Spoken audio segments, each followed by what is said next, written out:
The medical ship drifted slowly above the broken moon, its hull scarred by old battles and hurried repairs. Inside, the air smelled of disinfectant, metal, and quiet fear. The war had reached even this forgotten place. For the humans aboard the ship, there was no glory here, only work that never seemed to end. Ethan Hale moved quickly through the narrow corridor, his boots echoing softly against the floor. He was a medic, not a soldier. His uniform was simple, marked only with the symbol of medical aid.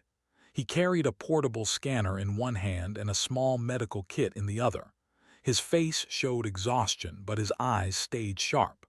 People depended on him staying focused. The ship had taken in wounded survivors from a recent clash between rebel forces and the Tyrant King's fleet. Most were humans. Some were aliens from worlds crushed by the King's rule. Ethan did not ask where they came from. Pain looked the same on every species. He stepped into the main treatment bay. Rows of beds filled the room, each holding someone hurt or dying. Machines hummed softly, keeping hearts beating and lungs working. A few patients moaned quietly. Others lay still, their lives hanging by thin threads. "Ethan," another medic called out. "We found someone new in the cargo hold." Ethan frowned. "Cargo hold? How?" "They were hidden, wrapped in thermal cloth, bad shape."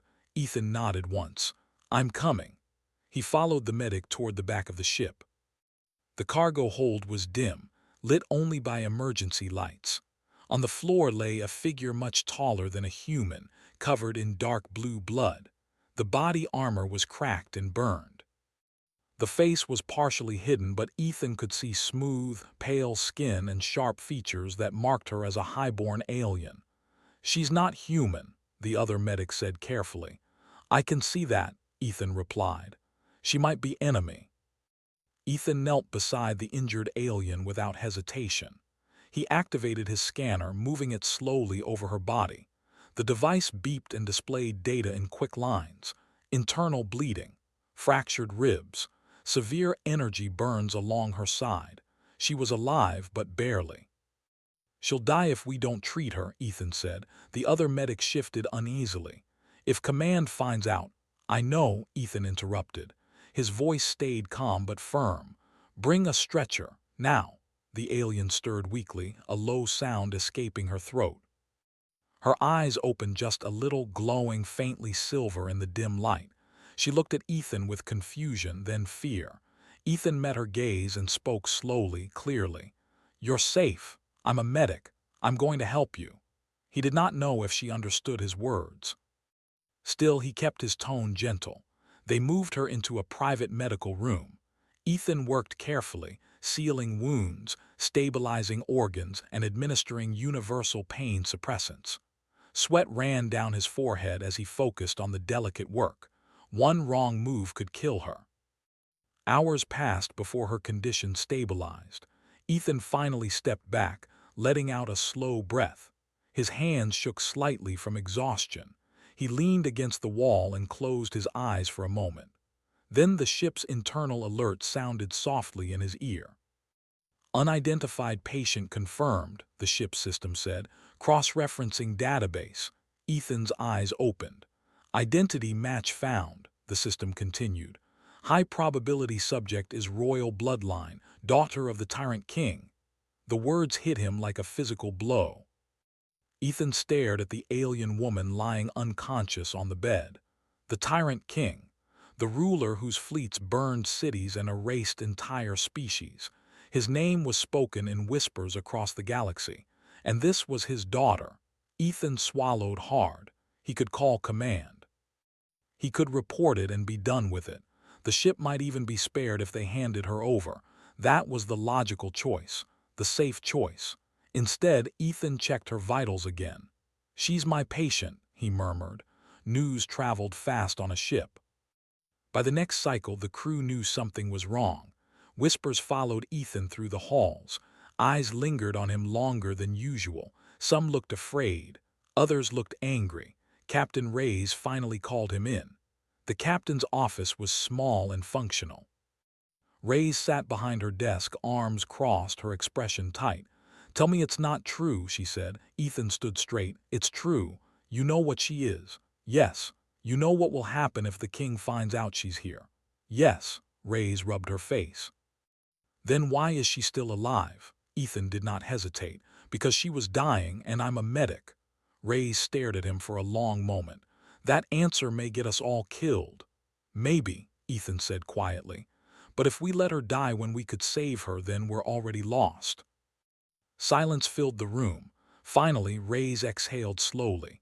You have 48 hours. After that, we decide what to do. Ethan nodded. Thank you. When Ethan returned to the medical room, the alien woman was awake. Her eyes were fully open now, sharp and alert. She tried to sit up, then winced in pain. Easy, Ethan said, stepping forward. You're badly hurt. She froze when she saw him. Her gaze moved quickly around the room, taking in the equipment, the symbols, the human technology. You are human, she said. Her voice was low, accented but clear. Yes, Ethan replied. I'm Ethan. I treated your injuries. Her eyes narrowed slightly. Why? Ethan paused. Because you needed help. That is not an answer, she said. It's the only one I have. She studied him carefully as if searching for a lie.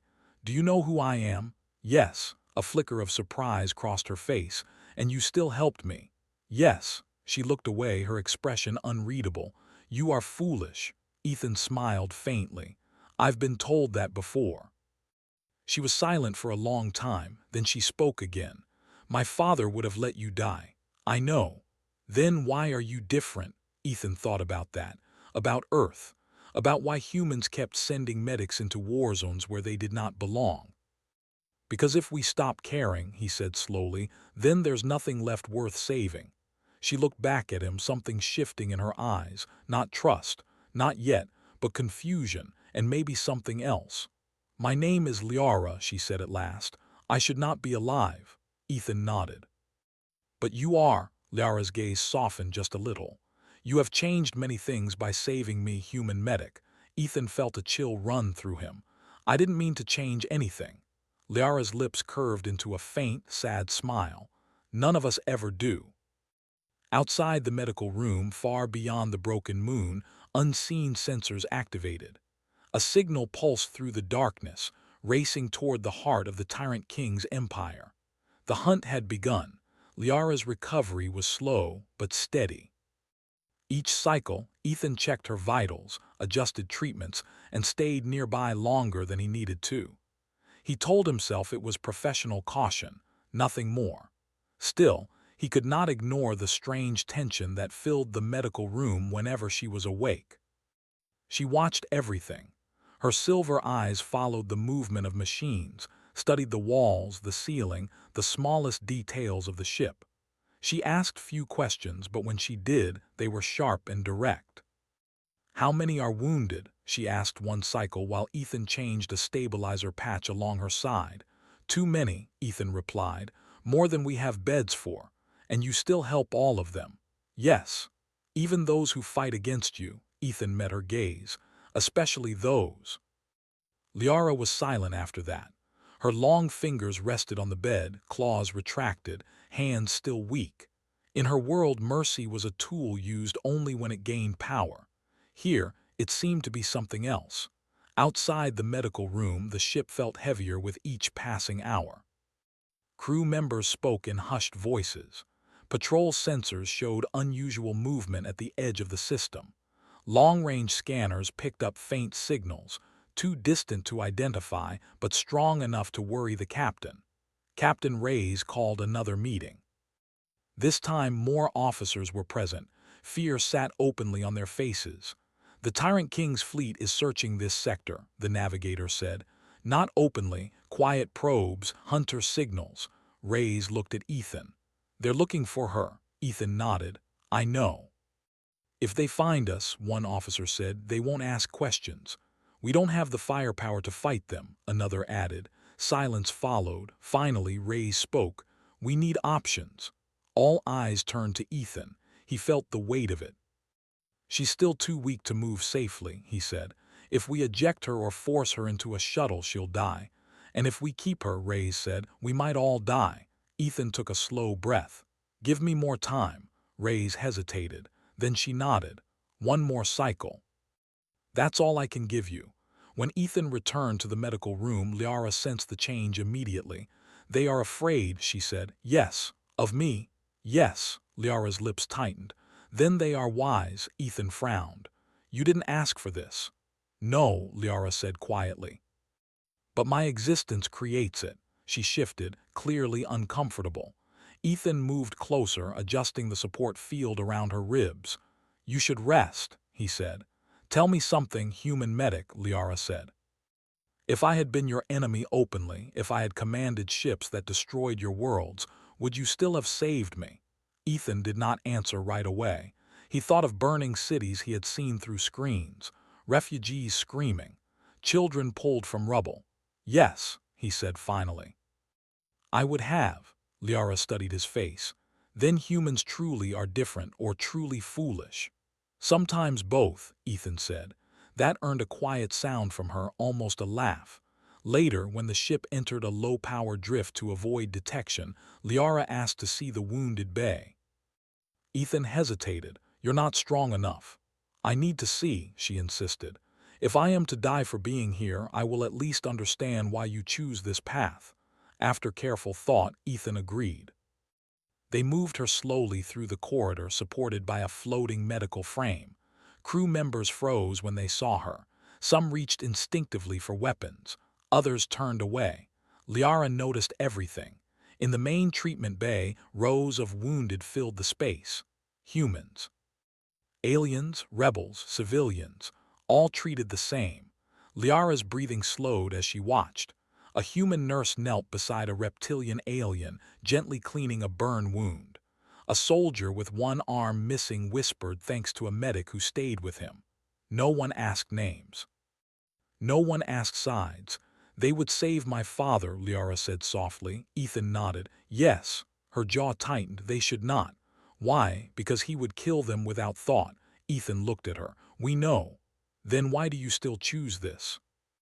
Ethan searched for the right words. Because if we become like him, then he wins. Liara closed her eyes. That night, alarms rang through the ship. Multiple signatures detected, the system announced. Unidentified vessels approaching. The crew rushed to stations. Power levels dropped as the ship shifted into full stealth. The lights dimmed. The hum of the engines lowered to a whisper. Liara felt the change immediately. They are close. Yes, Ethan said. You must let me go. Ethan looked at her sharply. What? They will destroy you to reach me, she said calmly. Release me in an escape pod, I will draw them away. You won't survive, Ethan said. That is acceptable. No, Ethan said firmly. It's not. Liara stared at him. Why does my life matter so much to you? Because it does, Ethan replied. That's enough. Before she could respond, the ship shook slightly. A low vibration passed through the hull. They are scanning, Rey's voice came over the intercom. If they pinpoint us, we're done. Ethan made a decision. He disconnected Liara's restraints and helped her stand. Come with me. Where? She asked. To the auxiliary bay. Reyes met them there, eyes wide. What are you doing? I can mask her life signature, Ethan said. But I need access to the ship's core systems. That's insane, Reyes said. Probably, Ethan replied, but it might work. Reyes stared at Liara, then at Ethan. Then she nodded. Do it. Ethan worked fast, rerouting power, syncing medical fields with engine emissions. Liara felt strange, as if her body was fading in and out of reality. Outside, enemy probes passed close enough that the ship's hull creaked under the pressure of scans. Seconds stretched like hours. Then, silence. Signatures lost, the system announced. Enemy vessels withdrawing. A collective breath released across the ship. Liara sagged, exhausted. Ethan caught her before she fell. You risked everything, she whispered. So did you, Ethan said. No, Liara replied weakly. I have always lived in risk. You chose it. When she was stable again, Liara looked at Ethan with something new in her eyes. My father rules by fear, she said. I fight him in secret, but I am still his blood. Ethan listened. Humans, she continued, are dangerous in a way the galaxy does not understand. You do not rule by fear. You do not fight only to conquer. You heal, you protect, even when it costs you. She met his gaze. That is why tyrants will always fear you. Ethan said nothing. Far away aboard a massive warship, the Tyrant King stood before a star map. His eyes burned with fury. "Find her," he commanded. "Burn every shadow. She is alive, I feel it." And across the void, the quiet human medical ship drifted on, carrying a secret that was already beginning to change the fate of the galaxy. The medical ship did not stay in one place for long after the close call. Captain Reyes ordered a slow, careful route through dead zones and debris fields, places where scanners struggled and signals broke apart. The crew moved quietly, speaking only when needed. Everyone knew the danger was not gone. It had only moved farther away. Liara grew stronger with each cycle. She could now walk on her own, though Ethan insisted she move slowly. Her wounds were healing, but the deeper damage, both physical and unseen, took longer. She spent more time outside the medical room now. She watched the crew work. She listened. She saw how humans argued openly with their captain, yet followed her orders when it mattered. She saw how medics shared supplies without counting. She saw engineers work until their hands shook, not for reward, but because others depended on them. None of it made sense to her. On her homeworld, power was taken, not given. Loyalty was forced, not earned. Kindness was weakness unless it was a mask. Here it was real. One cycle, Ethan found Liara standing near the observation window, staring at the stars. Her hands were clasped behind her back, posture straight despite her injuries. "You should be resting," he said gently. She did not turn. "I have rested my whole life," she replied, "while others suffered." Ethan joined her, leaning against the wall. The stars outside shifted slowly as the ship moved. "Your father," Ethan said carefully, "you said you oppose him." "Yes," Liara said, "in secret." "Why secret?" "Because open rebellion would destroy worlds," she answered. "He would burn entire systems just to make a point." Ethan frowned. "And what about now?" Liara turned to face him. "Now he will do it anyway." Ethan felt a cold weight settle in his chest. "Because of us." "Because of me," Liara corrected. "You are only guilty by proximity." Ethan shook his head. "That's not how it works." Liara studied him. "That is exactly how it works in my empire." Later that cycle, a damaged shuttle appeared on the ship's passive sensors. It drifted without power, barely holding together. Life signs were weak but present. Reyes hesitated only a moment before ordering a recovery. Ethan led the medical response team. When they opened the shuttle, they found 3 beings inside: 2 rebel fighters and 1 small alien child, badly injured. Liara watched from a distance as Ethan rushed to the child's side. "She is enemy-aligned," one crew member muttered. "Rebel faction." "She's a child," Ethan replied sharply. "Help me." They worked together, stabilizing the child, sealing wounds, easing pain. The child survived. Liara's hands trembled slightly as she watched. That night, Liara could not sleep. Memories came unbidden. Cities on fire. Orders given in her father's name. Silence where life once existed. She found Ethan in the supply bay, sorting medical packs. "Your people saved a rebel child today," she said. "Yes," Ethan replied. "That child's family may one day fight you." "Maybe," Ethan said. "Or maybe they won't. We don't get to decide that." Liara's voice grew tight. "My father would have used the child as leverage. Or an example." "I know," Ethan said softly. She looked at him, eyes shining. "If the galaxy saw what I have seen here, his throne would not survive." Ethan froze. "That is dangerous talk," he said. "It is truth," Liara replied, "and truth is dangerous to tyrants." The next warning came without sound. Long-range sensors picked up a distortion wave, advanced, precise, unmistakable. A royal hunter fleet. Reyes ordered full silence. Engines powered down. Lights dimmed until the ship felt like a ghost drifting through space. "They are closer than before," the navigator whispered. Liara closed her eyes. He has narrowed the search. Ethan felt a surge of fear, not for himself, but for the people around him. We can't outrun them, Reyes said. We can't fight them. Liara opened her eyes. Then you must let me speak to him. Reyes turned sharply. Absolutely not. It is the only way, Liara said. He will listen to me. He will use you, Reyes replied. Yes, Liara said calmly, and I will use him. Ethan stepped forward. What are you planning? Liara looked at him, a truth he cannot ignore. They gathered in the command room. The air felt heavy. Liara explained her plan. She would broadcast an open signal revealing her survival. She would accuse her father publicly of hunting a medical ship filled with wounded civilians. She would describe what she had seen, human mercy, human courage. And then, Reyes asked. And then, Liara said, he will face a choice, retreat and show weakness. Or attack and prove everything I say. And if he attacks, someone asked. Then the galaxy will see, Liara replied. Ethan's heart pounded. This puts everyone at risk. Liara met his gaze. You already risked everything for me. Let me risk something for you. The signal went out. Liara stood before the camera, her injuries visible, her voice steady. My father hunts me, she said. Not because I am weak, but because I refuse to be cruel. She spoke of burned worlds, of silence after conquest, of humans who healed without asking names. If you destroy this ship, she said, you will prove that mercy frightens you more than rebellion. Silence followed. Minutes passed. Then a response. The Tyrant King's face appeared on the screen, cold, powerful, furious.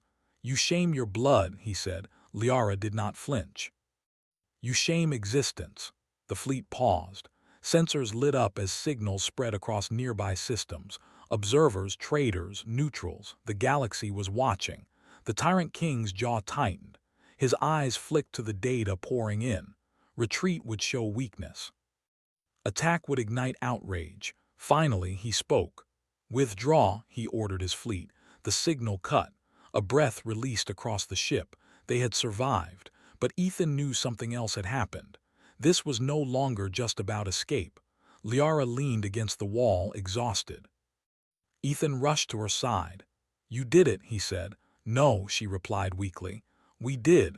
Far away, systems began to whisper. A tyrant's daughter had spoken. Humans had healed where others destroyed. Seeds were planted.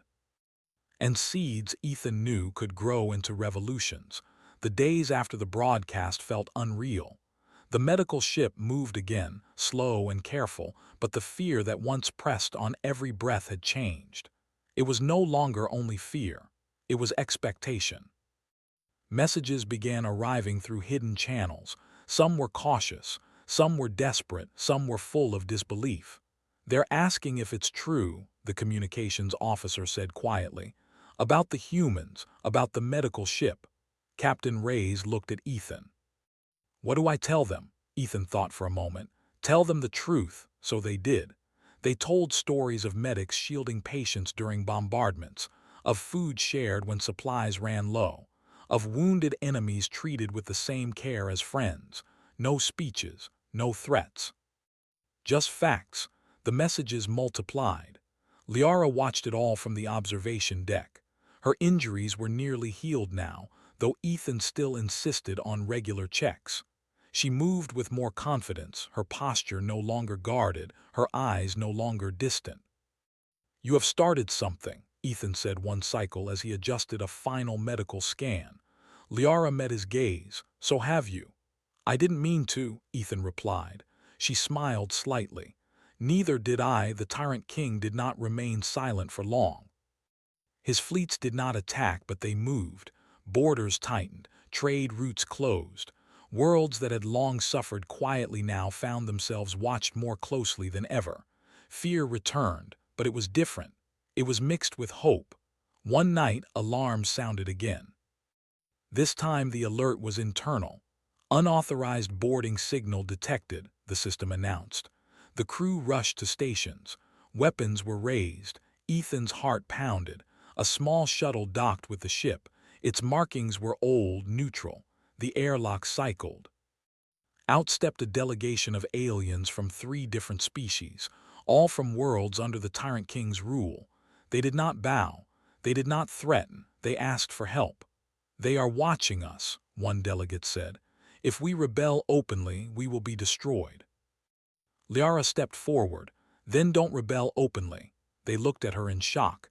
"You have already shown another way," she continued. "Truth, witness, unity." The delegates listened.